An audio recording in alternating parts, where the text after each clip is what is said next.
नमस्कार, आप देख रहे हैं इंडिया न्यूज हरियाणा और मैं हूं आपके साथ आयुष शतरांश। चलिए अब शुरुआत करते हैं फटाफट खबरों की। प्रधानमंत्री नरेंद्र मोदी ने वीडियो कॉन्फ्रेंसिंग के माध्यम से लाल बहादुर शास्त्री राष्ट्रीय प्रशासनिक अकादमी के नए खेल परिसर का उद्घाटन किया। पीएम मोदी ने लाल बहादुर शास्त्री राष्ट्रीय प्रशासनिक अकादमी का नवनिर्मित हैप्पी वैली आउटडोर कॉम्प्लेक्स राष्ट्र को समर्पित किया। प्रधानमंत्री मोदी ने कहा कि 21वीं सदी के जिस मुकाम पर आज भारत है, पूरी दुनिया की नजरें हम पर टिकी हुई हैं। कोरोना ने जो स्थितियां पैदा की हैं, उसमें एक नया वर्ल्ड ऑर्डर उभर रहा है। हम नए वर्ल्ड ऑर्डर में भारत की अपनी भूमिका को और बढ़ाना चाहते हैं, तेज गति से अपने विकास को भी करना है। ट्रेनिंग के दौरान आपको सरदार पटेल जी के विजन, उनके विचारों से अवगत करवाया गया है।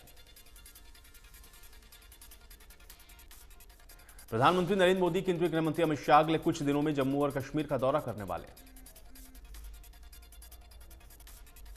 प्रधानमंत्री मोदी 24 अप्रैल को जम्मू कश्मीर जा सकते हैं। पंचायती राज दिवस के मौके पर घाटी का दौरा कर सकते हैं। वहीं अमित शाह का दौरा 18-19 मार्च को होगा। गृह मंत्री 18 मार्च को जम्मू कश्मीर जाएंगे। 19 मार्च को सीआरपीएफ के स्थापना दिवस कार्यक्रम में हिस्सा लेंगे। रूस और यूक्रेन के बीच जारी युद्ध का 22वां दिन है। दोनों देश के सैनिक तबाही मचा रहे हैं। रूसी सैनिकों ने यूक्रेन के कई शहरों पर भारी बमबारी की।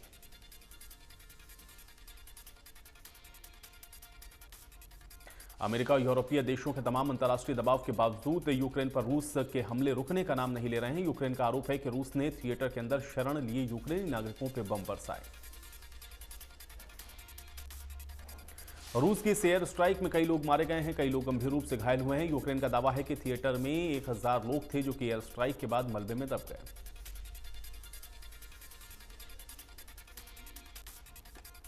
रूस और अमेरिका के बीच तीखी बयानबाजियां शुरू हो गई हैं। अमेरिकी राष्ट्रपति जो बाइडेन ने पहली बार पुतिन को युद्ध अपराधी, वॉर क्रिमिनल कहा।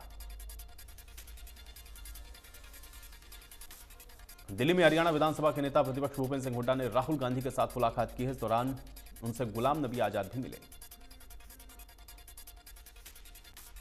सीएम मनोहर लाल ने कल्पना चावला की जयंती पर नमन किया है। ट्वीट करके श्रद्धांजलि दी।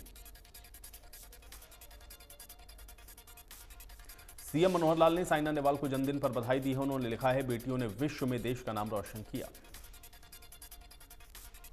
जींद में निकाय चुनाव को लेकर जेजेपी ने कमर कस ली है। जेजेपी के जिला निकाय चुनाव प्रभारी डॉक्टर केसी बांगड़ ने इंदिरा बाजार में व्यापारियों के साथ कार्यक्रम आयोजित किया। इस मौके पर शिबू जिंदल महारानी और शहर के दर्जनों व्यापारियों ने डॉक्टर केसी बांगड़ को सम्मान स्वरूप स्मृति चिन्ह भेंट करके उनका स्वागत किया। जजपा के वरिष्ठ नेता केसी बांगड़ ने इस दौरान दुकानदारों की समस्याओं को सुनते हुए कहा कि डिप्टी सीएम दुष्यंत चौटाला क्षेत्र के लोगों का ऋण नहीं चुका सकते हैं। जिले में विकास की झड़ी लगाकर ऋण को कम जरूर किया जा सकता है। सोनीपत के सीसीएस जैन गर्ल्स कॉलेज का बड़ा फर्जीवाड़ा सामने आया है, जहां पे कॉलेज में एमए प्रथम वर्ष की 7 छात्राओं से फीस तो ली गई, लेकिन फीस जमा नहीं करवाने की वजह से छात्राओं को रोल नंबर जारी नहीं किए गए। आरोप है कि कॉलेज की तरफ से छात्राओं को फर्जी रोल नंबर जारी करके उनकी 2 परीक्षाएं भी करवा ली गई, लेकिन तीसरी परीक्षा के लिए उनके प्रश्न पत्र नहीं आए और कॉलेज के द्वारा उनका रोल नंबर भी वापस ले लिया गया। कॉलेज प्रबंधन की माने तो कॉलेज के क्लर्क ने यह सब फर्जीवाड़ा किया है। इसके बाद से ही वो कॉलेज भी नहीं आ रहा है। कॉलेज प्रबंधक ने आरोपी क्लर्क के खिलाफ थाना बड़ी में मामला दर्ज करवाया। नूह के राजकीय कन्या वरिष्ठ माध्यमिक स्कूल में छात्राओं की तो कमी नहीं है, लेकिन उनके बैठने के लिए क्लासरूम नहीं। स्कूल में सिर्फ 8 कमरे हैं। उन्हीं कमरों में principal room, mid day meal, science lab, computer room है। बाकी 4 कमरों में 1100 छात्राएं एक साथ पढ़ाई करती हैं। टीचर का कहना है कि स्कूल में 4 कमरों की छात्राएं पढ़ाई करती हैं, बाकी छात्राओं को बरामदे या फिर किसी खुले आसमान के नीचे पढ़ाया जाता है। कई बार अधिकारियों को समस्याओं की रिपोर्ट भेजी गई है, लेकिन अभी तक क्लासरूम की संख्या नहीं बढ़ाई गई है। इसकी वजह से छात्राओं को परेशानी का सामना करना पड़ रहा है। 35वें अंतर्राष्ट्रीय सूरजकुंड क्राफ्ट मेले की तैयारियां लगभग अपने अंतिम चरण में हैं। मेला दर्शकों के स्वागत के लिए तैयार हो चुका है। 22 साल के बाद एक बार फिर से सूरजकुंड मेला जम्मू कश्मीर थीम स्टेट के रूप में शिरकत कर रहे हैं। वहीं पार्टनर कंट्री के तौर पर उज्बेकिस्तान अपनी कला का जौहर दिखाएगा। 19 मार्च से 4 अप्रैल तक चलने वाले इस मेले का शुभारंभ 19 मार्च को 5:30 बजे हरियाणा के मुख्यमंत्री और जम्मू कश्मीर के गवर्नर संयुक्त रूप से करेंगे।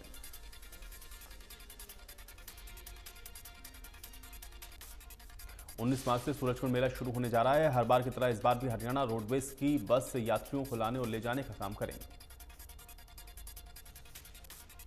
मेले के लिए रोडवेज के अधिकारियों ने कुल 12 बसें लगाई हैं, जिनमें 8 साधारण बस जबकि 4 वॉल्वो बस होंगी। हर आधे घंटे में रोडवेज के निर्धारित किए गए बस स्टैंड से यात्रियों को ये बसें मिलेंगी। रोडवेज के संस्थान प्रबंधक की माने तो बस संचालन के लिए 50 कर्मचारियों को भी तैनात किया गया है, जो कि सूरजकुंड मेला स्टैंड, तुगलकाबाद स्टैंड, बड़खल चौक, मेट्रो स्टेशन पर तैनात रहेंगी। सोहना के अनाज मंडी में सरसों की आवक शुरू हो चुकी है, लेकिन अभी तक कोई खरीदार नहीं, सरकारी खरीदी नहीं शुरू की गई और न ही सरकारी खरीद शुरू करने के लिए कोई समय सीमा निर्धारित की गई। फिलहाल किसान आड़तियों और निजी व्यापारियों को सरसों की फसल बेच रहे हैं। सोहना अनाज मंडी में अभी तक करीब 25,000 क्विंटल सरसों की आवक हो चुकी है। मार्केट कमेटी के सचिव के माने तो व्यापारियों को बेची जा रही सरसों के दाम 5,500 रुपए से लेकर के 6,800 रुपए प्रति क्विंटल तक दिए जा रहे हैं, जबकि सरकार की ओर से किसानों को सरसों की फसल की खरीद के लिए 5,000 प्रति क्विंटल का भाव निश्चित किया गया। लोहारू में 3 दिन महिला कुश्ती महाकुंभ का आयोजन किया गया। इसमें महिला पहलवानों ने अपना दमखम दिखाया। ऑल इंडिया इंटर यूनिवर्सिटी के बाद अंतर्राष्ट्रीय मुकाबलों में भागीदारी के लिए महिला पहलवानों ने अपनी जगह पक्की की है। बेटी बचाओ बेटी पढ़ाओ के नारे को कुश्ती के माध्यम से महिला पहलवानों ने आगे बढ़ाया है। देश भर में 113 यूनिवर्सिटी की 1,000 से अधिक महिला पहलवानों ने अपना दमखम दिखाया। फरीदाबाद में वॉयलेट लाइन पर चलने वाले मेट्रो तकनीकी खामियों की वजह से कई घंटे से बंद रही। इसकी वजह से मेट्रो यात्रियों को काफी परेशानी का सामना करना पड़ा। टोहाना के राजनगर में सड़क धंसने का मामला सामने आया। इस दौरान मोहल्ला निवासियों ने प्रशासन के खिलाफ जमकर नारेबाजी की। वहीं मोहल्ला निवासियों की मांग है कि सड़क की जांच की जानी चाहिए, जिसकी गलती है उसको सजा मिलनी चाहिए। चरखी दादरी में हरियाणा रोडवेज कर्मचारी साझा मोर्चा के आह्वान पर 28 और 29 मार्च को हड़ताल करेंगे, जिसकी तैयारियां लगभग पूरी हो गई।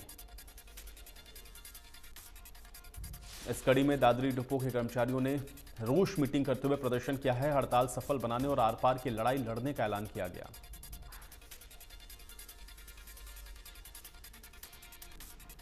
सोनीपत के कोट मोहल्ला में एक युवक ने अपने ताऊ के सिर पर लोहे की रॉड मारकर उसकी हत्या कर दी। पुलिस ने आरोपी के खिलाफ मामला दर्ज करके जांच शुरू कर दी।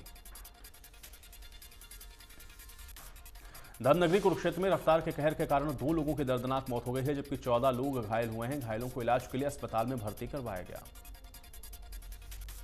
पीपली कस्बे के समीप तेज रफ्तार ट्रक ने जीरकपुर से रामपुर यूपी जा रही पिकअप जीप को पीछे से टक्कर मार दी। हादसे में 25 लोगों से भरी pickup jeep GT road divider से जा टकराई। जीप में सवार लोग होली का त्यौहार मनाने जा रहे थे। जांच अधिकारी सुरजीत सिंह ने कहा कि घटना की सूचना मिलते ही थाना सदर प्रभारी और आला अधिकारी मौके पर पहुंचे हैं और पिकअप गाड़ी चालक से बात हुई है। झज्जर में तेज रफ्तार वाहन ने बाइक का सवार दंपत्ति को जोरदार टक्कर मार दी। इस दौरान बाइक सवार युवती की मौत हो गई है, जबकि उसका पति गंभीर रूप से घायल है।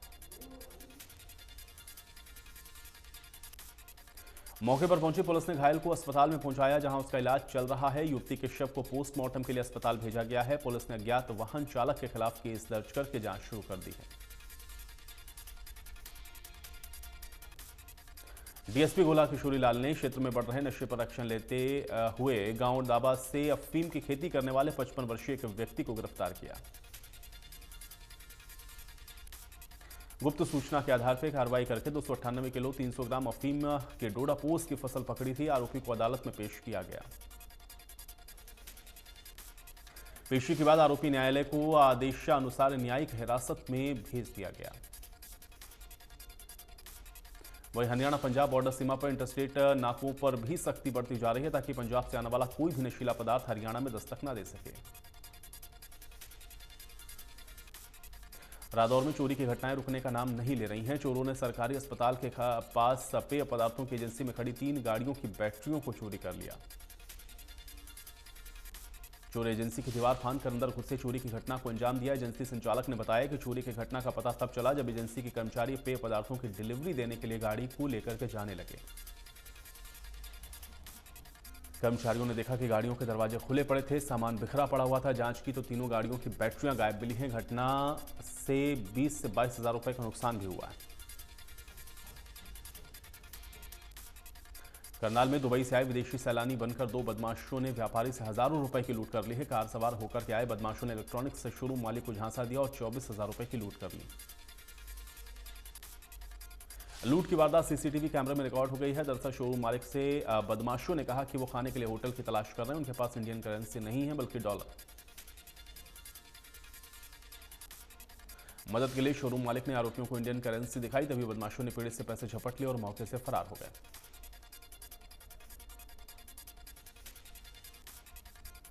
यमुनानगर के मॉडल टाउन में डॉक्टर्स से गाड़ी लूटने की नाकाम कोशिश के बाद पुलिस ने आरोपी को पकड़ने के लिए दिन रात किए हुए थे। पूरे मामले की कमान सीआईए स्टाफ 2 को सौंप दी गई थी। सीआईए 2 जब आरोपी तक पहुंचा तो उस आरोपी पुलिस से बचने के लिए पहले ही पुराने केस में अपने आप को पुलिस के हवाले कर चुका था। पुलिस ने उसे जेल भेज दिया। सीआईए स्टाफ 2 को जब आरोपी के बारे में पता चला तो उसे कोर्ट से 2 दिन की रिमांड पर सीआईए 2 स्टाफ अपने पास लेकर के आया। यहां शुरुआती पूछताछ में ही आरोपी ने एक युवक से कार लूटने के दौरान उसकी टांग में गोली मारने और रणजीतपुर में अपने दोस्त के कहने पर एक युवक की गोली मारने की वारदात को खुद कबूल किया।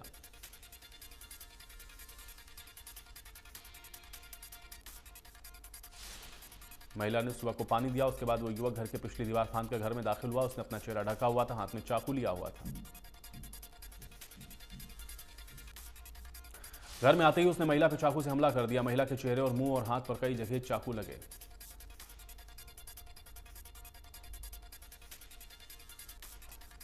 गुड़गांव के देवीलाल कॉलोनी में एक पति ने अपनी पत्नी की पिटाई कर दी। इस बीच बचाव में देवर को गोली लग गई। आरोपी मौके से फरार हो गया। वहीं घायल शख्स को अस्पताल में भर्ती करवाया गया है। पुलिस ने आरोपी के खिलाफ मामला दर्ज करके उसको गिरफ्तार किया है।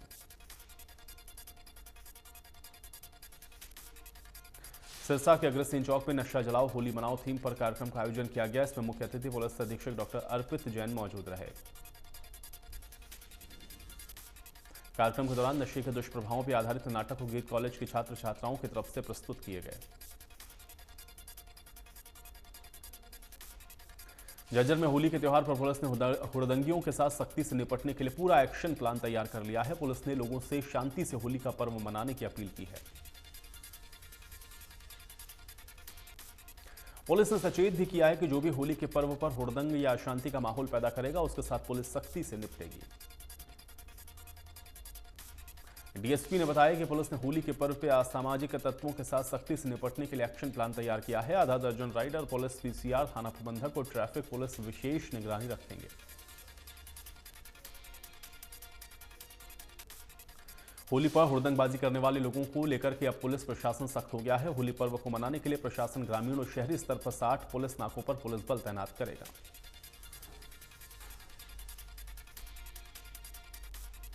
होली के त्यौहार पर किसी भी प्रकार की हुड़दंगबाजी प्रशासन की तरफ से बर्दाश्त नहीं की जाएगी। साथ ही हुड़दंगबाजी करने वाले लोगों के खिलाफ कठोर कार्रवाई होगी। त्यौहार को शांतिपूर्ण ढंग से मनाए जाने को लेकर सोनीपत पुलिस अधीक्षक राहुल शर्मा ने सभी चौकी इंचार्ज और थाना एसएचओ को निर्देश जारी किए।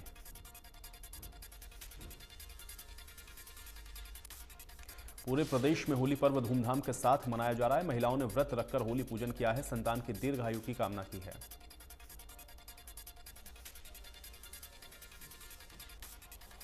महिलाओं ने खेतों में तैयार हुई नई फसल गेहूं, चने और जौ का भोग लगाया और अच्छी फसल की कामना की है।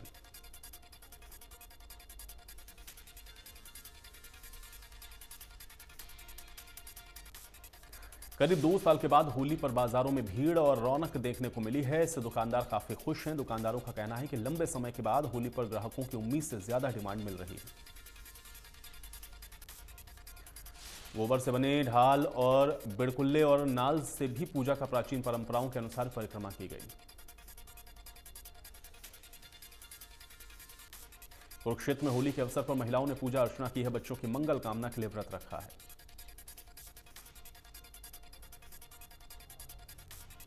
भिवानी में सीएमओ डॉक्टर रघुवीर शांडिल्य ने होली का पर्व धूमधाम और सावधानी पूर्वक मनाने की अपील की है। इसके साथ ही उन्होंने कहा है कि इस त्योहार पर भाईचारा और मजबूत करना चाहिए।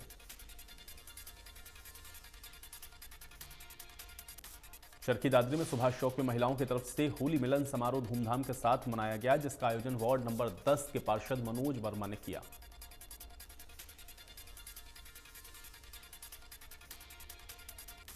गुरुग्राम के सदर बाजार में गुलाल और पिचकारी के स्टॉल सज गए। बाजारों में ग्राहकों की नेचुरल हर्बल कलर की डिमांड और साथ ही मास्क के आकार की पिचकारियों की डिमांड ज्यादा है। देश में पिछले 24 घंटे में कोविड-19 के 2539 नए मामले हैं। 60 और मरीजों की मौत हुई है। 30,799 एक्टिव केस मौजूद हैं।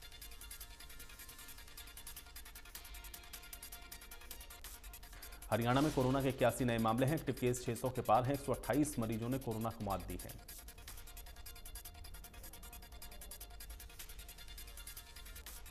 दिल्ली में कोरोना के 144 नए मामले हैं। संक्रमण से एक शख्स की मौत हुई है। दिल्ली में अब संक्रमण की दर 0.39% बनी हुई है।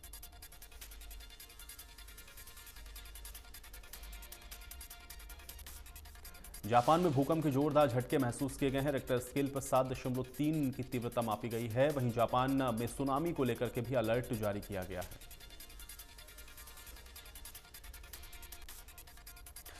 जापान में भूकंप की वजह से 4 लोगों की मौत हुई है। दर्जनों लोग घायल हो गए हैं। सुनामी को लेकर के भी अलर्ट जारी किया गया है।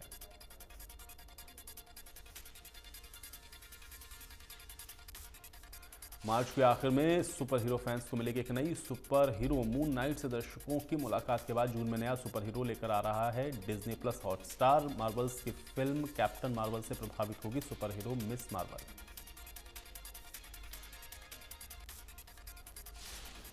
विवेक अग्निहोत्री के निर्देशन में बनी फिल्म द कश्मीर फाइल्स ने बॉक्स ऑफिस पर अकल्पनीय प्रदर्शन किया है। फिल्म ने अब तक बॉक्स ऑफिस पर 79.50 करोड़ की रिकॉर्ड तोड़ कमाई की है।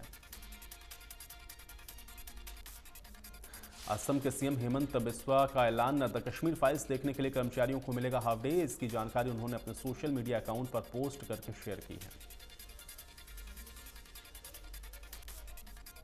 साउथ सुपरस्टार प्रभास अभिनेत्री Pooja Hegde starrer film Radheshyam film critics से अच्छा रिस्पांस नहीं मिला है। हालांकि फिल्म का ओवरऑल कलेक्शन देखा जाए तो अच्छी प्रतिक्रिया न मिलने के बाद फिल्म ने 175 करोड़ की कमाई की है। देश भर में होली के मौके पर सिनेमा प्रेमियों को मिलेगा खुशियों का डबल डोज। इस वीक बॉक्स ऑफिस पर विद्या बालन की जलसा, अक्षय कुमार और Kriti Sanon starrer film Bachchan Pandey well deep water पर आधारित फिल्म डीप वाटर होगी रिलीज। पाकिस्तान और ऑस्ट्रेलिया के बीच कराची में खेला गया दूसरा टेस्ट मैच ड्रॉ रहा है। पाकिस्तान की टीम ने अपनी दूसरी पारी में 171.4 ओवर तक बल्लेबाजी और 7 विकेट खोकर 447 रन बना लिए हैं। पाकिस्तान के कप्तान बाबर आजम ने ऑस्ट्रेलिया के खिलाफ दूसरे टेस्ट में वर्ल्ड रिकॉर्ड बना दिया है। बाबर कराची के नेशनल स्टेडियम में खेले गए इस मैच की चौथी पारी में कप्तान के तौर पर सबसे ज्यादा रन बनाने वाले बल्लेबाज बन गए।